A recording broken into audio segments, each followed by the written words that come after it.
Well, good evening. Thank you, friends, for just taking a couple minutes tonight to join me. My name is Patrick Warner, and I am a follower of Christ. But as we enter into November, um, I'm excited.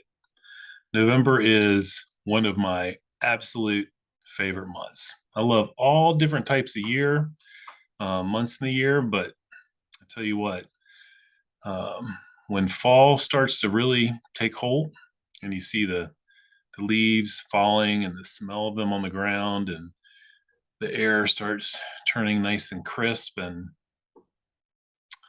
you start thinking about having fires in the fireplace.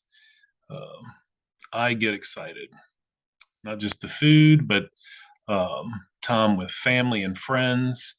It's a season that reminds us to be thankful, and specifically to be thankful to God. So tonight I'm going to share a psalm with you, or at least part of a psalm. We're going to look in the Old Testament, excuse me, to Psalm 100.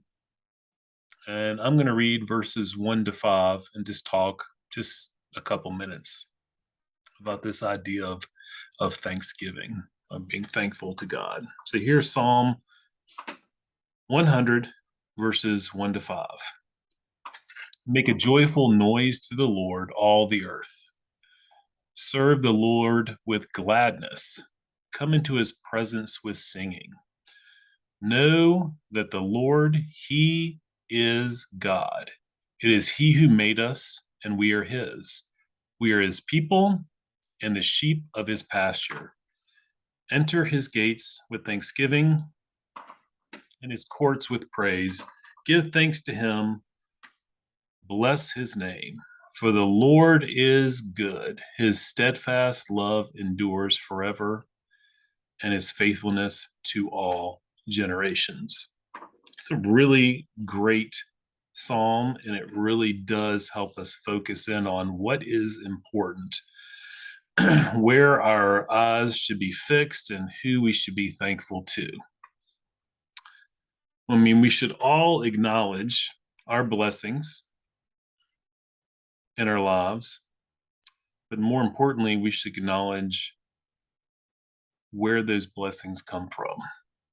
Not just the creator of the world, but also our Redeemer, the one who has made it possible for us to be in relationship with himself, to enjoy his presence forever. That's God, Jesus.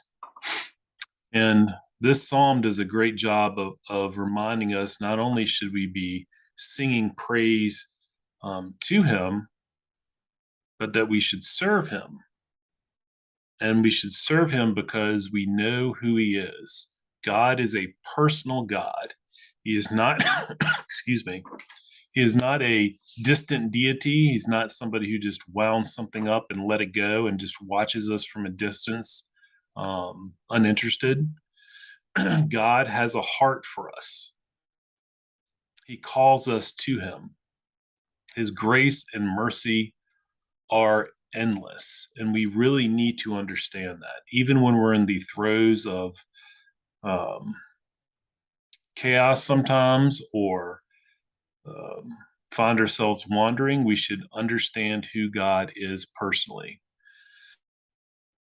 I mean, the reality is this: if we look at creation, I mean, fall again shows us these splendid um, colors that God allows the trees to have, and the change of seasons.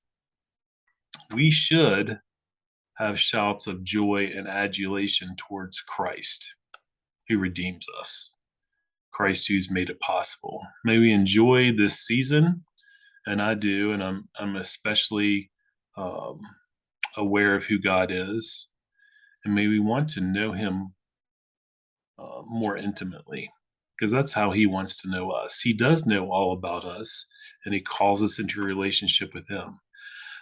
May we see His steadfast love and his faithfulness in our lives. Don't get caught up in the tribalism of this world, the division that this world calls us to partake in. It's all around us. And the reality is, that's not the work of God. That's the work of the prince of this world. That's the work of the devil, who wants to divide us, who wants us to um, engage in hatred and actually kind of enjoy that hatred towards others. Let's not do that. Let's fix our eyes on God himself. Let's fix our eyes on the Lord, know him more closely, and spend time with him instead of time shouting aspersions at whoever it may be, whoever we decided has wronged us. May we serve him with joy in our lives. I think when you do that, when I've done that, when I've served him joyfully, I've gotten to see him work through me, not my work, but see God work through me in ways that I've never imagined were possible. And so that's my hope for you, is to allow God to work through you, love others, forgive others, and be joyful to God in all situations. And you're going to see things unfold in your life that you did not think were possible. So as we're in November now, let us be thankful to God, who deserves all honor, praise, and shouts of adulation from us. So thank you for just spending a couple minutes with me, if you're still with me. And I look forward to seeing you guys next week. And again, focus on God and love him and give thanksgiving where it truly belongs, which is at the feet of Christ. As always, I love you guys, and I appreciate you taking time to spend with me, and I will see you guys next week. Bye.